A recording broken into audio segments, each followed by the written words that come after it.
Hello, in this video I will show you how to show a result written in an input space directly using Jquery. What I did consists of writing something. You can directly see below what the user wrote. For example, I write Mark, and below will appear something that I put and then what the user wrote. Well, with that said, let's get started.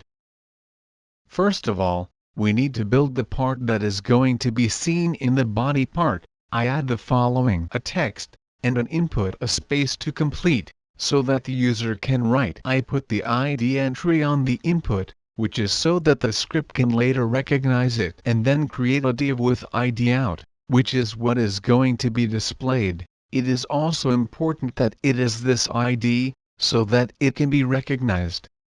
Outside the body, we are going to add the Jquery to make it work. If you don't have it, you can download it or use a CDN that I will leave in the description.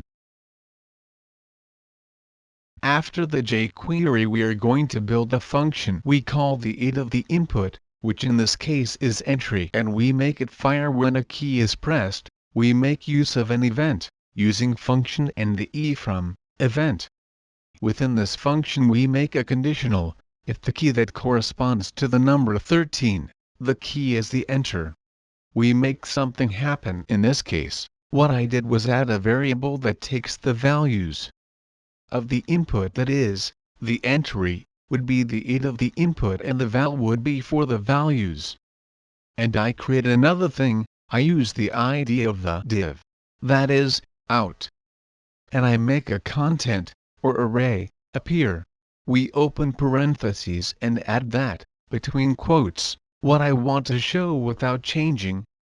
And the name would be the variable that was created, and after that we create a space, which would be the br, so that everything is not seen together. If you followed all the steps, you should be able to see what is on the screen.